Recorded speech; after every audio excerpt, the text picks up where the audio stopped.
Magandang umaga po mga kapwa ko guro dito sa Pilipinas. And welcome to our another episode of Philippines Edu Webinar brought to you by QSR, Google partner here in the Philippines, and Google Educator Group Philippines.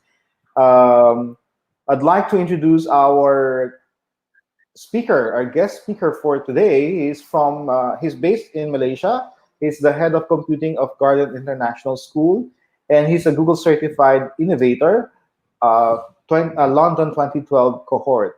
And he's with me every Thursday. We have a Thursday, what we call Thursday PD, wherein we talk about everything about technology and a lot of things. Okay, so please welcome James Abella of Malaysia to give us assessment tools at a distance. Okay, so James, take it away. Okay, thank you very much. So, here we go. So I thought it would be really good for us to compare how we teach at a distance and how we teach in classroom. I've been teaching for about 3 weeks now at fully distance. Plus, of course, we had the Hayes Week earlier. So we've been thinking about this for a long time. And I have to say the Thursday PD team have done a fantastic job in terms of teaching me a lot of the basics that's going on. And Gary, you can feel free to interrupt at any time and ask those questions that you'd like to. Does that make sense? Good stuff. So what I thought would be good for us to have a look at, and I'm going to be really honest, some of these tools at a distance are not as good as being there in the classroom, but some are so good you probably want to use them in the classroom as well. So let's start to have a look. So I'd like to start with a question. And Gary, be ready. You are my audience. I'm going to ask you a question. So we're going to have that conversation. Yes. So, Mr. A, no prizes for guessing who this anonymous person is. Worked on their laptop, did plenty of planning, did his teaching, then sat back, relaxed, played PlayStation games. As you can imagine, doing all of those things, I got 100% pass rate for my kids. So that's the way. Mr. B obviously sat, watched the football, did whatever he was doing on his TV instead of his planning, taught his lessons, and did an okay job. And then marked and marked and marked. 38% pass rate. So Gary, why do you think that might be? Maybe Mr. B didn't really prepare that much as compared to Mr. A. There is that, and also the fact was that he was doing a lot of summative assessment, so he was marking it after the fact, so there was no chance for students to improve. And the difference was when I did my planning, I did plenty of formative assessment, so the students knew their mistakes and were able to learn from it. So I did lots of instant marking and things like that. And I think that's really important, is that you are putting the time up front, but actually you're not putting any more time in. So what I like to call it is you're front loading the work. So there's a very famous person in the UK called Dylan Williams. You probably haven't heard of him particularly, but he's got a really good quote here. Feedback functions formatively only if the information fed back to the learner is used by the learner in improving performance. And I checked it on Twitter because I was like, is this one of those fake quotes that I've got? But no, it's absolutely real. And as I say, he's one of the big researchers, spends a lot of time in Europe these days, but back in the days when he was in the UK. Okay, so here are some of the tools. We're going to go through each of these tools and have a look at this. So Kahoot, Quizzes, Quizlet, TED Lessons, Edpuzzle, Brainscape, Formative, Pear Deck, Socrative, Flippity.net, and Google Forms. Just to have a look and see how all these work and then compare them with up-close materials. So what are some of my favorite tools for a starter or plenary?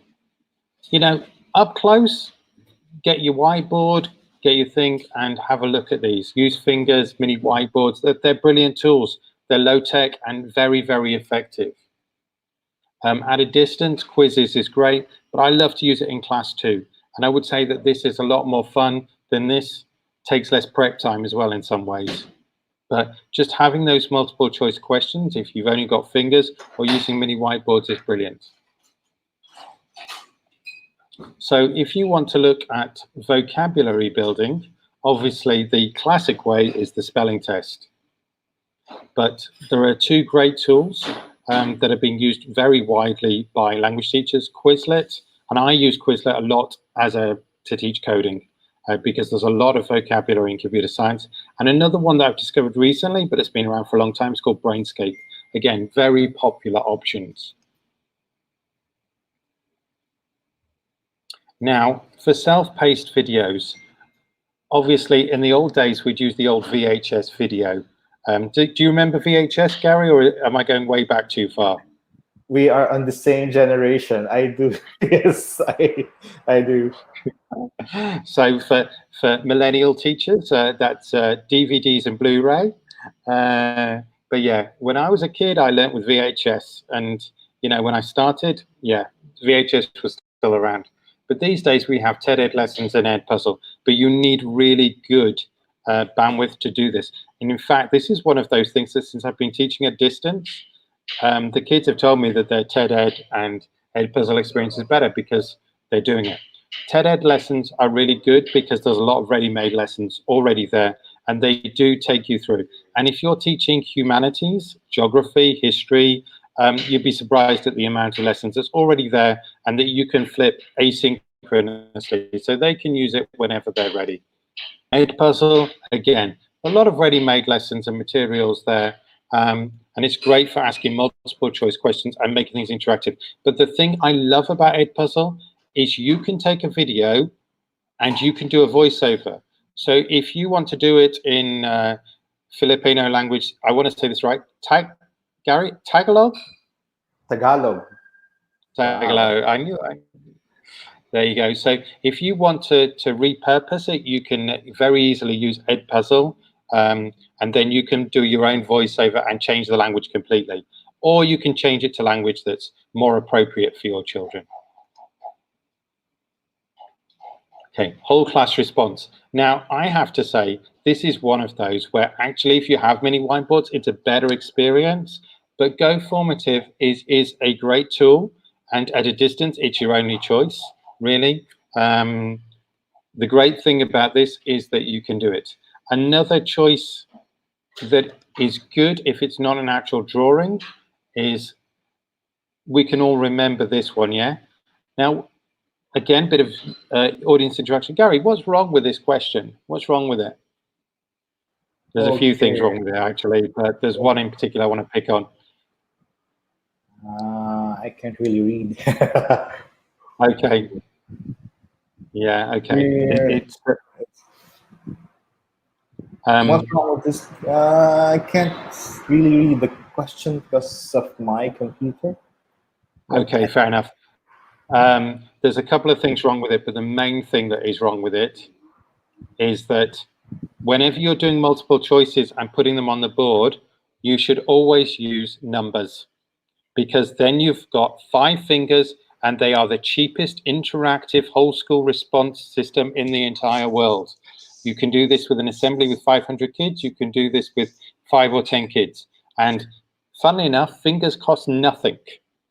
There is another tool which is quite fun, but again, I still think fingers are good, called clickers. But again, the problem with that is it's neither distance or thingy. So how can we do this using distance learning? Let's have a look. So there you see, even in the most basic classroom with a blackboard, your kids can use fingers. You know, there's no resources, there's always fingers. However, in the modern area, we have Google Classroom, and Google Classroom is good because it allows students a little bit more response time. It allows them to either do multiple choice or to give short answers, and really quick and effective.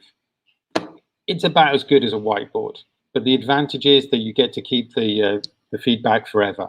So, you know, pros and cons there.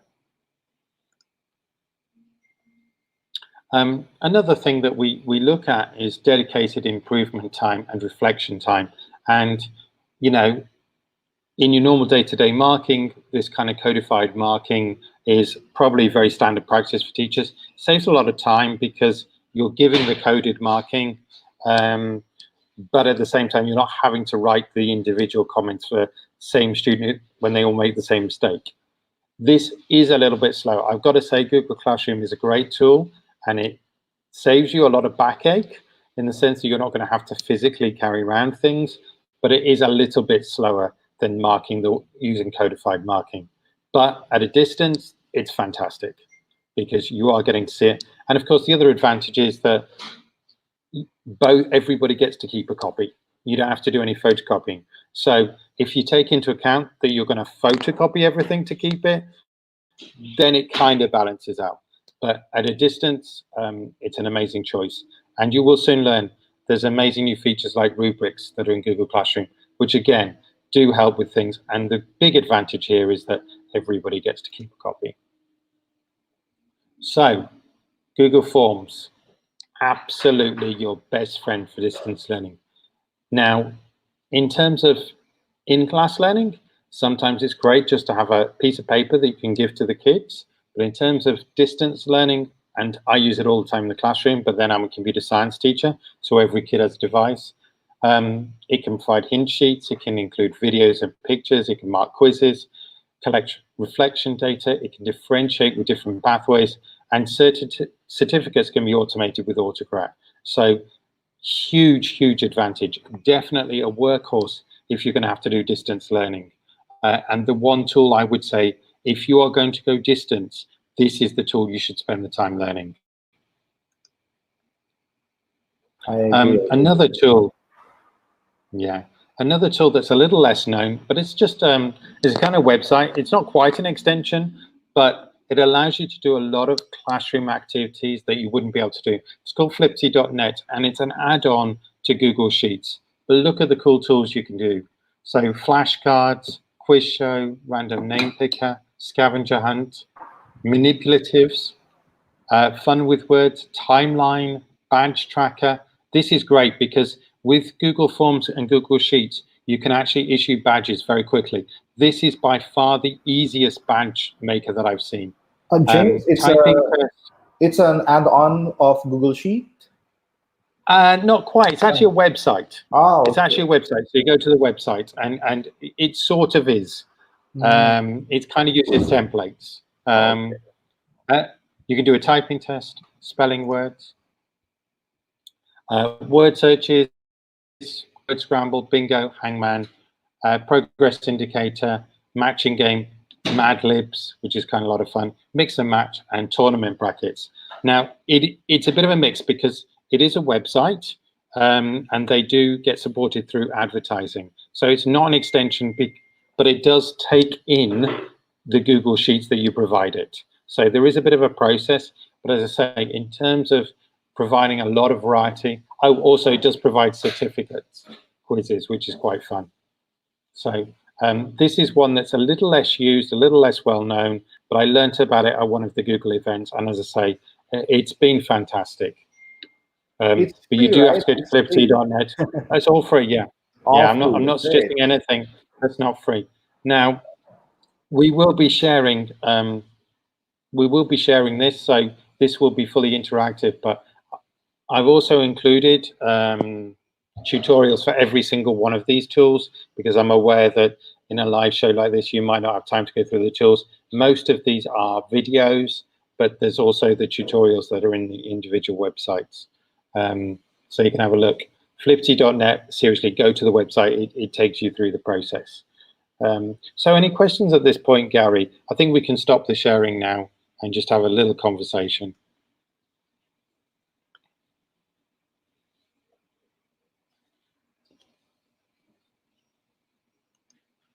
Okay, Gary, how are we doing? Was that all nice and clear? Is there any questions on? Well, we have greetings some live comments. People. We have comments from. There's no question, but they just want to say hi and good morning. Yeah, absolutely. Good morning, Camille. Good morning, everyone. I forgot to unmute my microphone. Okay.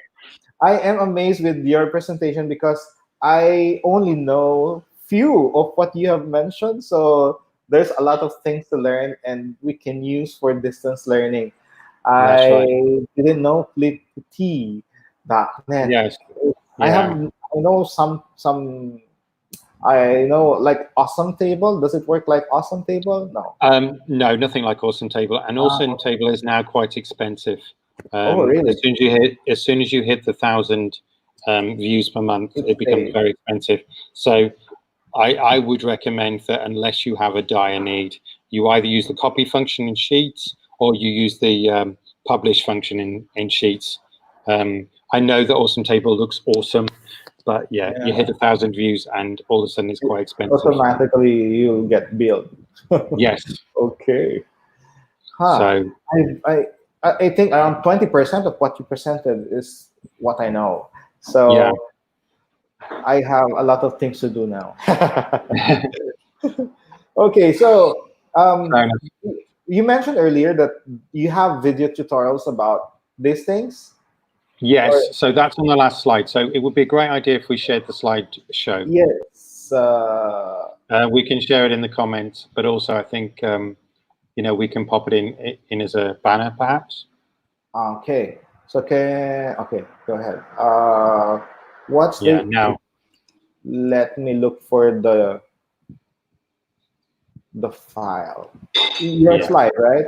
Your slide in the last, yeah, it's the last slide. it's the last slide. Okay. Uh, yeah, Mhm. you need to do it because you're the only one who can put things directly into the chat on. Yes, wait. Let me look for that one. My internet a bit slow, so Mine's suffering from you doing too many windows, but I think I mentioned that one of the tricks to do that is not to use slides, three screens, oh and yeah. yeah, Okay. and It's the Chrome is load. probably grabbing every bit of memory it can at the moment. I put it in the chat, so that should be okay. You should be able to add it Yeah. to the live comments. Okay, so go ahead. Oh, okay, I'll put it in the chat. Okay. Okay, Yeah. so for those who want to know the to access the tutorial, I put it in the comment area. Just copy and paste them in a new Mhm. tab. So you're good to go to get all the resources that James gave us. So there you go. Okay, so it's also in the Okay. comments area. Now, James, Yeah. do you have a YouTube channel or a website that you'd like Yeah, to? I mean, I can always be reached on Twitter at ESLWeb. Um, Oh yeah, I mean, Twitter. obviously, I am a computer science. I am a computer science teacher, so a lot of my stuff is computer science based. Um, Okay. so Any recommendation about because not everyone here in the Philippines has access to the internet, or not. If we have access to the internet, it's not very good. So, do yeah, you have any suggestion for teachers who would like to do a task for their students to perform without the use of technology, but still giving this doing the same objective or fulfilling the same objective? I mean, I think if you've got time before your school closes, there are a few things that you can definitely do to help those students. Number one, open up your libraries and open up the borrowing limits. So if you have a library on school, then opening up your borrowing limits is great. Sharing the textbooks is really important, but also give packs. I mean, give packs of worksheets and please don't be afraid to use the textbook or let students have the textbook and take it home. And then, at least students have the opportunity. But what we have found is that students often do have very basic internet. So they Yeah. might have 3G or 4G.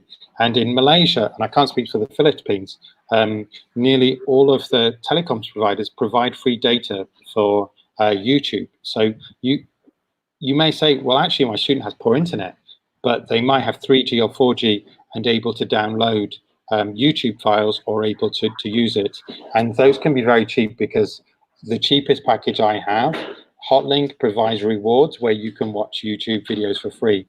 And so that's handy. The other option, and again, very cheap, buy the cheapest that you can, is if the student actually has a device at home or something, USB sticks are still around and available, or SD cards might be a possibility. So there are opportunities. And also, but as I say, the main thing is I would say share your textbooks, give people the textbooks, give people workbooks. Those are all handy. And there's so many free resources. So if you as a teacher have internet access, download and put them together as like a summer holiday pack. Okay. That can be a good way to go. But yeah, I mean, How it's about always going to be a compromise. okay? We have teachers who are not really techy or not really Hmm. at least with online learning.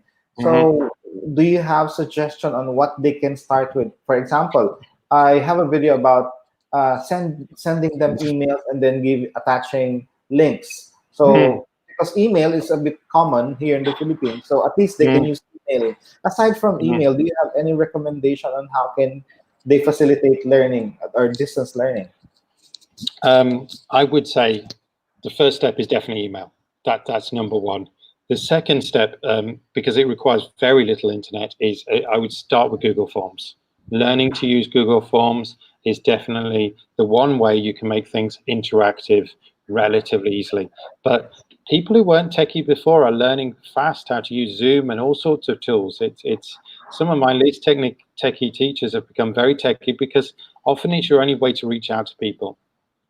So I would definitely say that learning Google Forms, Google Docs are the two tools that can make things fun and interactive.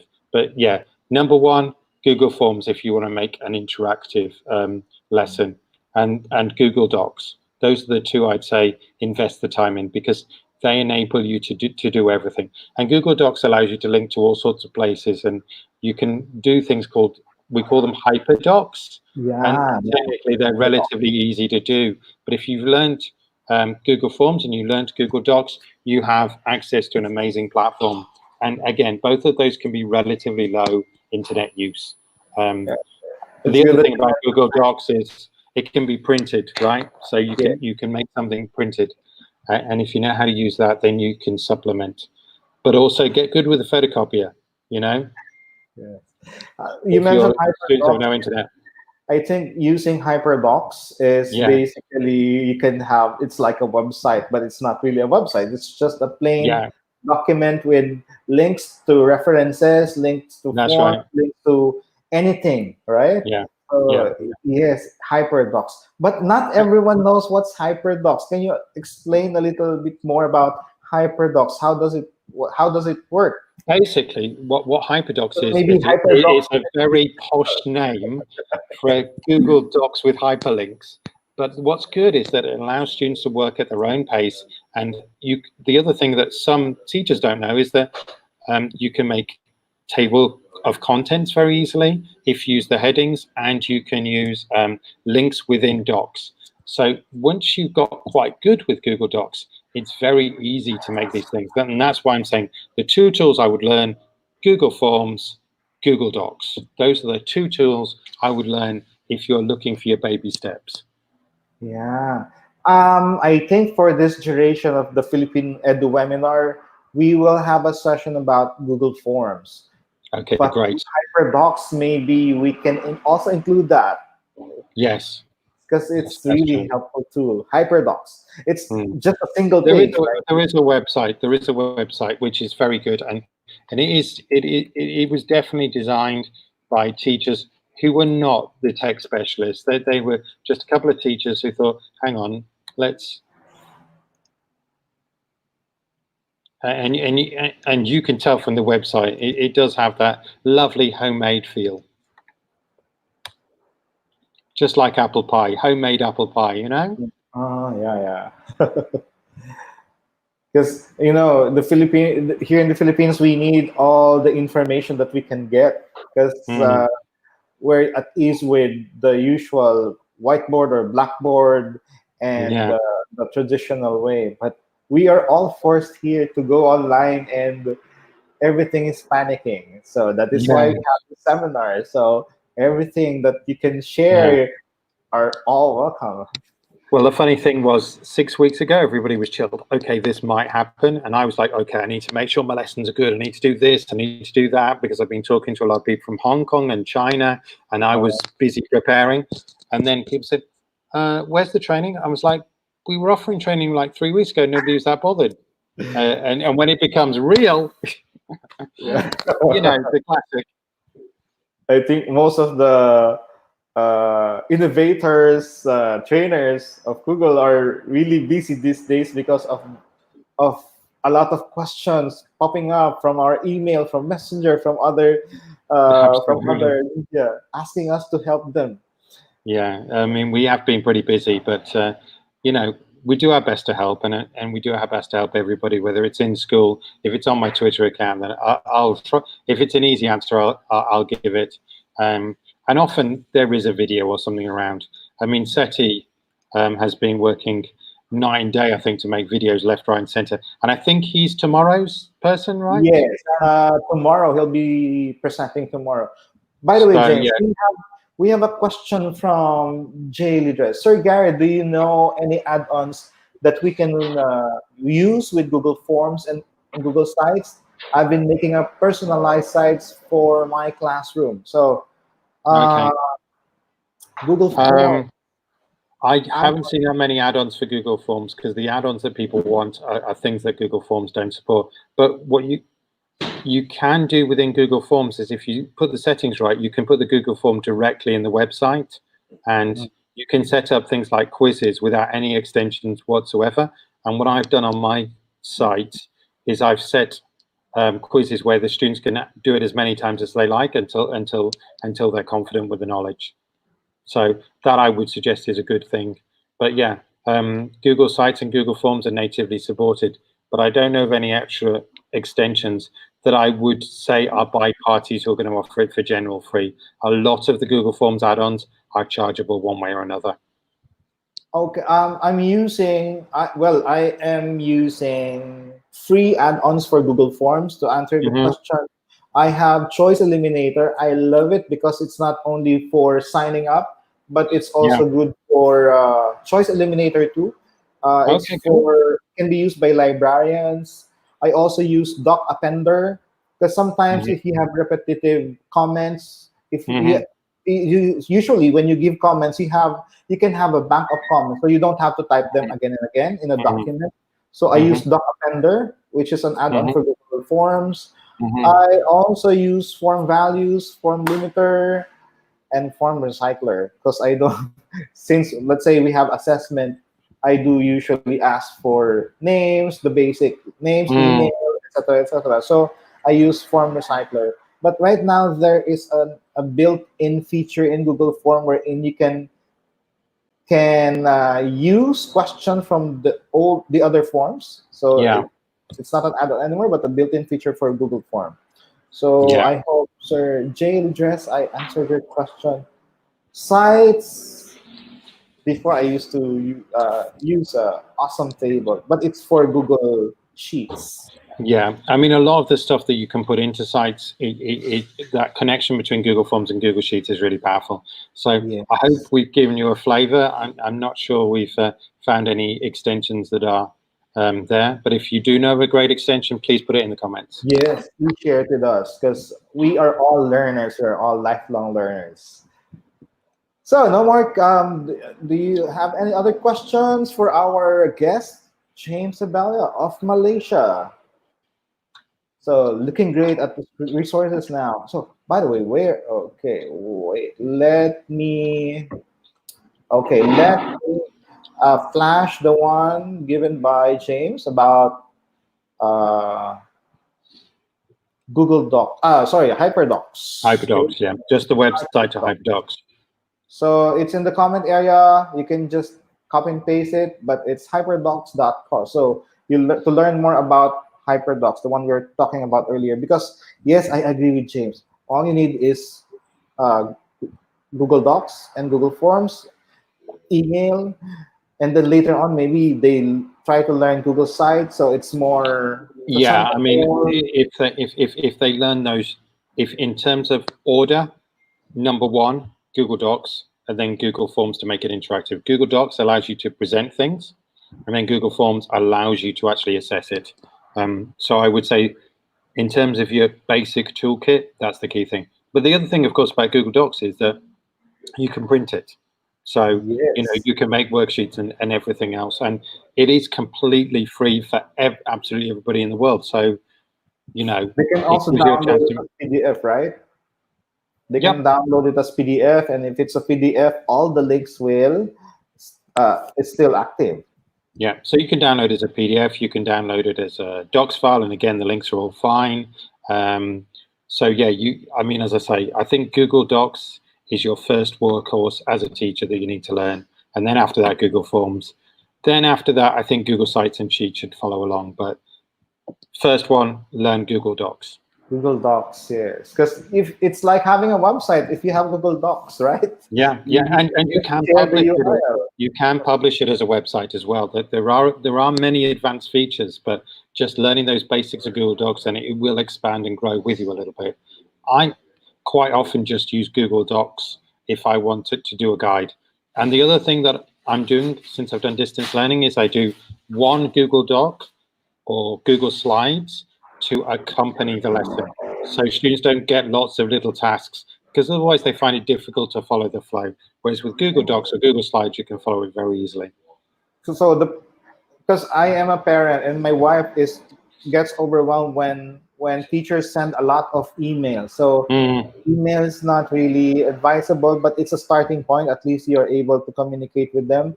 But with HyperDocs using Google Docs, you can structure it. It's like reading a Exactly. book. You can add something to it every Mm. day or every week. And if you are a classroom teacher, please can I suggest that you limit your emails to one email per day, send it at roughly the same time each day, and as I Yeah. say, then link to the Google Doc for all the tasks and so on. Otherwise, as you say, it's overwhelming. And Yeah. Google Docs allows you to do that.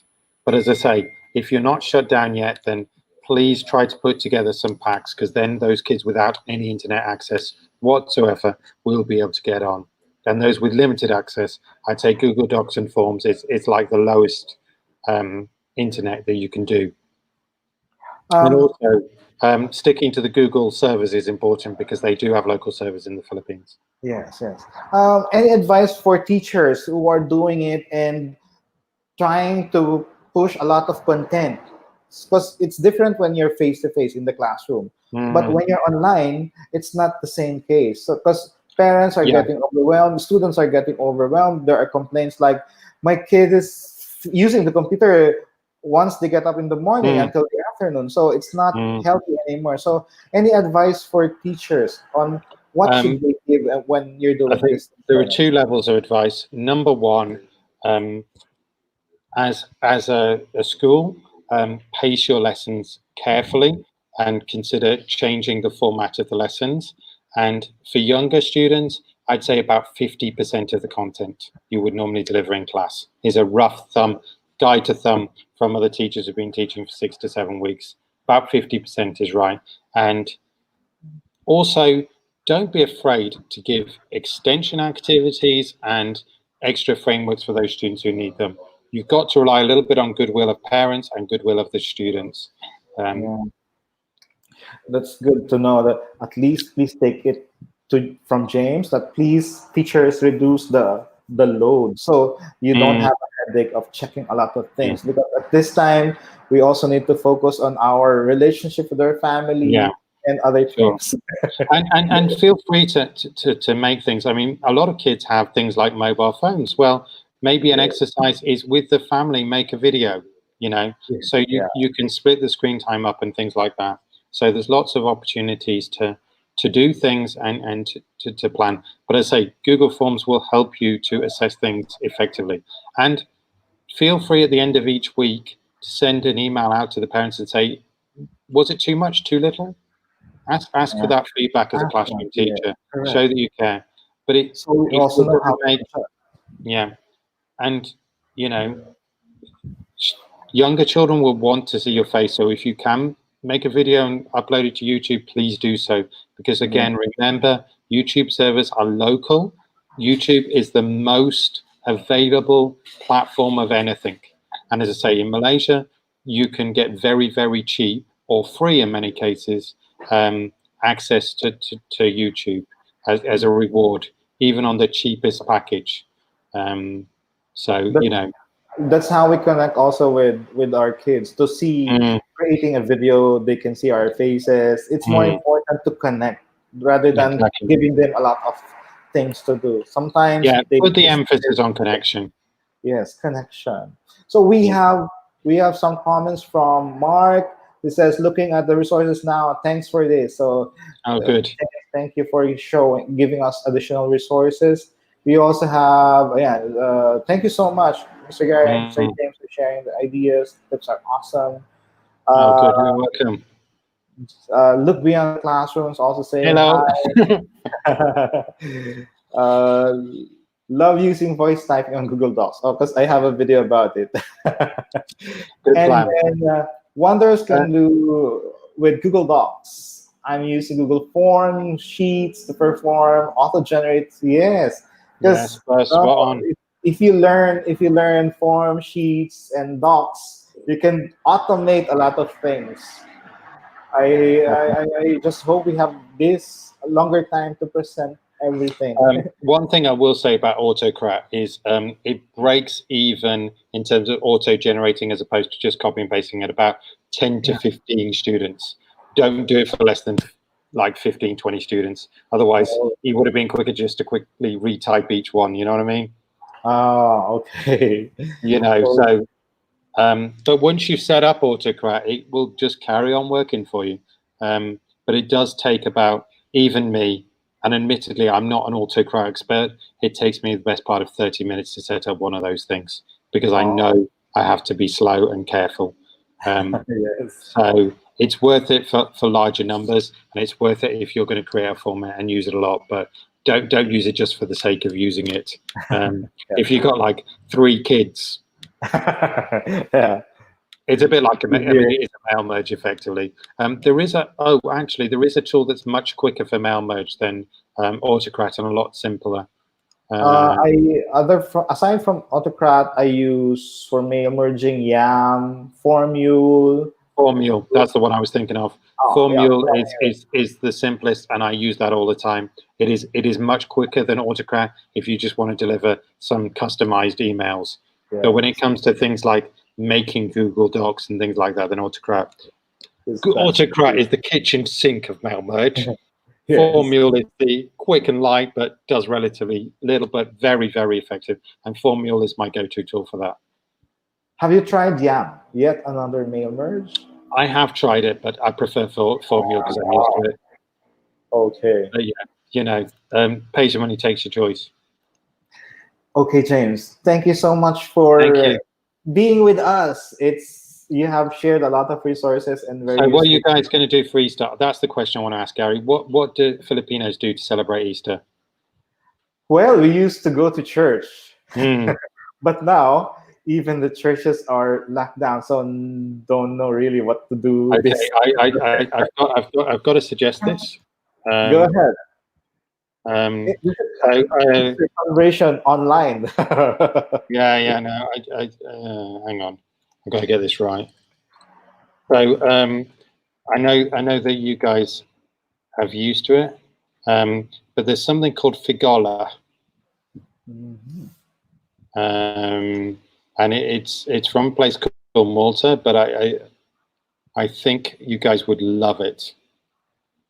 Let me see if I can find a good recipe and a good spelling. So I'm going to pop this onto the thing, but my mum mentioned it. She was going to make it, and I think next week during our little bit of holiday, we're going to have a go at Yeah. the Figola. Um, the thing is, the only thing that's tricky is almonds. Are almonds easy enough to get your hand on? Ground almonds, you can feel free to use. I'm sure everybody doesn't grind the almonds themselves. I think they just buy the ground. Can you get ground almonds easy enough in the Philippines? No, not really. Okay. Hmm. Okay. That's the only thing that's a bit tricky. Otherwise, it's a pastry, and that's pretty simple. But I just think that would be fun. to make some frigola. But if not, one of the other things that we do in England for Easter is we paint actual eggs with food Oh, coloring and so yeah. on. We also do that in the malls. Yeah, yeah. And of course, you can. The other thing that I like to do that's a lot of fun is making chocolate shapes and things, and rice cookies and all that kind of stuff. So, it's worth making all those things for Easter Sunday, even if you can't get your hands on the traditional chocolate Easter eggs, which I'm not sure how easily they're going to be able to get. But I might try and get a bit more ambitious and have a go. But Figaro is great, and you could just make a gingerbread mix. Do you know how to make gingerbread men? So gingerbread men Yeah. might be fun in the shape of eggs and so on. So just thought I'd mention those. All right then. Okay. Thank you so much Thank again you. for sharing a lot of resources that we can study these days Mm, and make an online classroom or distance learning more effective for mm, educators, for mm. students also. Yeah. Thank you so much, and I'll see you soon. Okay? See you soon. Take care. Bye bye. You can catch us up at Thursday PD, but not this day. After the No, we're Easter. taking a little break for Easter. Yeah, and then we might be able to take suggestions from all areas. So if Yeah. any of you guys have suggestions, Gary's on the team, so he'll be happy to help. Yes. Okay. Thank you so much, James, and nice to Thank see you. Bye you bye. online. Keep safe. Okay. Bye bye.